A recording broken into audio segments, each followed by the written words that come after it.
Kumusta mga ka-PB? Ngayon ay may bagong update tayo mula kay Kuya Edito na bumisita sa Taloytoy, doon sa bahay ni Badiday, para personal na ihatid ang monthly allowance ng ating mga PB scholars, sina Samantha, Jay, Warren, at si Mariah, na kapatid ni Irene. Pagdating doon ni Kuya Edito, sina Samantha at Jay lang ang nadatnan niya. Wala si Mariah. Paliwanag ni Samantha, si Mariah raw ay nasa Davao at nagtatrabaho muna para makabili ng gamit sa darating na pasukan. June 12 pa ito na video ni Kuya Edito, kaya 4 na araw na lang ay balik eskwela na. Tinanong ni Kuya Edito si Samantha kung tuloy pa ba si Mariah sa pag-aaral.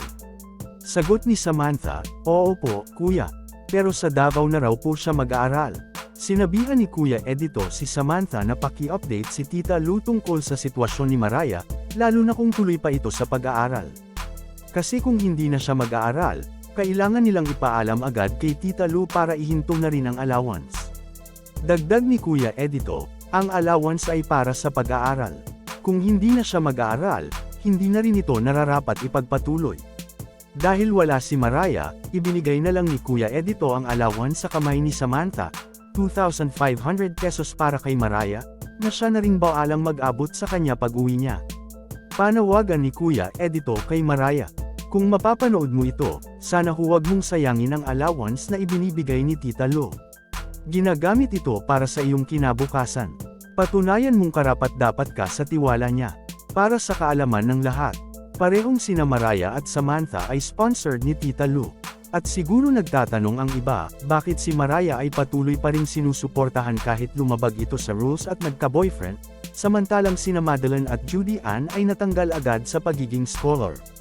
Oo, maaaring mukhang unfair, pero hindi lahat ng kwento ay pare-pareho.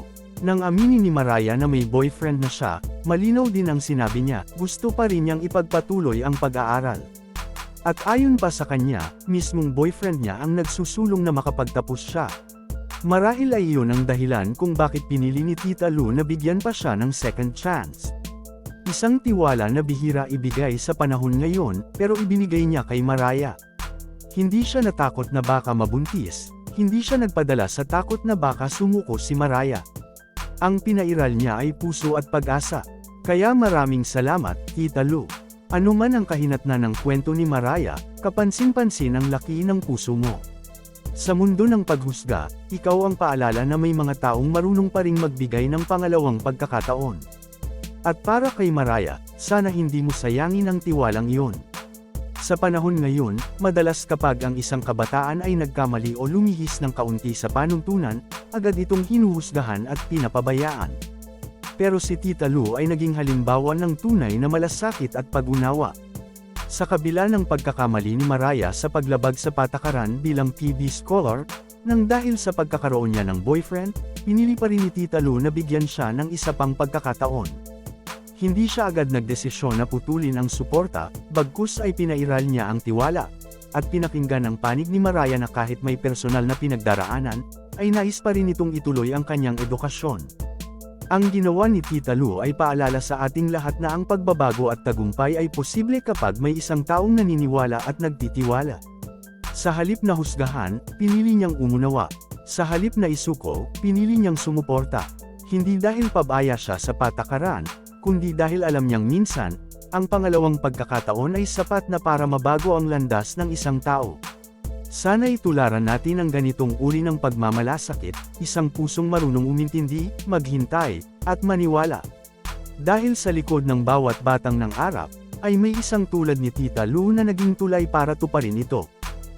Hindi rin natin masisisi si Sir Paul sa naging desisyon niyang tanggalin sina Madeline at Judy Ann bilang PB scholars. Hindi ito naging madali para sa kanya, pero dumaan ito sa mahabang pasensya at paulit-ulit na pagkakataon. Hindi lang isa o dalawang beses niya silang binigyan ng tsansa na itama ang pagkakamali, pero sa huli, tila hindi rin talaga nila pinahalagahan ang oportunidad na inialok sa kanila.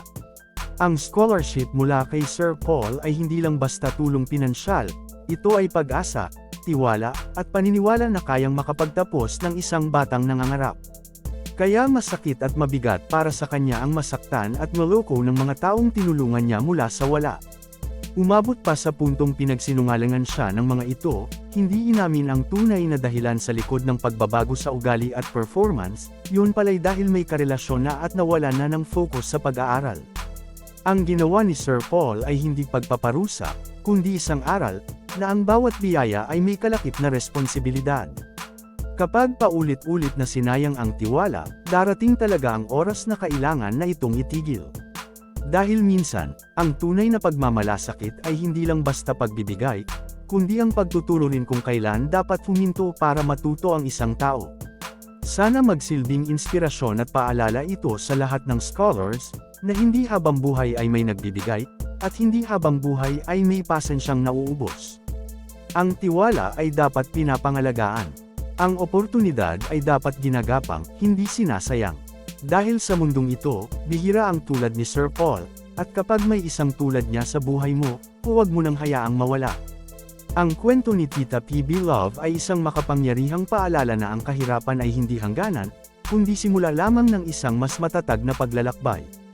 Ibinahagi niya kina Buddy Day, Irene, Marjorie, Dolly, at Erna ang mga matitinding hamon na dinaanan niya noong siya'y nasa ilalim pa ng buhay, ang mga panahong halos wala silang makain, kapos sa lahat, at puno ng pangarap na tila imposibleng maabot. Ngunit sa halip na sumuko, pinili niyang lumaban. Sa halip na mawalan ng pag-asa, mas lalo siyang nagsikap at nagtiwala na balang araw ay magbabago rin ang lahat. Ngayon, siya ay isa ng patunay na kayang baguhin ng determinasyon, tiyaga, at pananampalataya ang takbo ng buhay. Ibinahagi niya ang kanyang kwento hindi para magkwento lang ng nakaraan, kundi para maging ilaw sa daraanan ng mga kabataang tulad niya noon, mahirap, nangangarap, at patuloy na lumalaban. Ang kanyang buhay ay mensaheng nagsasabing, kung kinaya ko, kaya mo rin.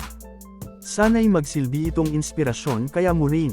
Sana'y magsilbi itong inspirasyon sa kanilang lima, na anuman ang hirap at pagsubok, basta may pangarap at paninindigan, darating din ang araw na magbabago ang takbo ng buhay. Happy 18th birthday, Mylene! Isang napakagandang araw para sa isang natatanging dalaga, si Mylene, ang batang katutubo na hindi lang nangarap, kundi buong tapang na nilabanan ang kahirapan para abutin ito. Sa kabila ng hamon ng buhay, hindi ka sumuko. At ngayon, hindi lang kaalaman ang naabot mo, kundi puso rin ng maraming tao, kabilang na si Sir Paul na buong pusong tumulong at sumuporta sa iyo. Hindi lang sa pag-aaral ka pinalad na matulungan, kundi binigyan ka rin ng pagkakataon na maranasan ang isang debo na tunay na engrandi at espesyal. Isang selebrasyong hindi lang para ipagdiwang ang iyong edad, kundi ang iyong lakas, tapang, at determinasyon. Naway magsilbing inspirasyon sa iyo ang araw na ito, na anuman ang pinagmulan, kayang abutin ang pangarap basta't may sipag, pananampalataya, at taong handang tumulong tulad ni Sir Paul. Ipagpatuloy mo ang iyong pagsisikap, Mylene. Ang mundo ay bukas para sa mga batang tulad mo na hindi lang marunong mangarap, kundi marunong ding lumaban para dito. Maligayang kaarawan, at hari naway lalo kang pagpalain sa bagong yugto ng iyong buhay.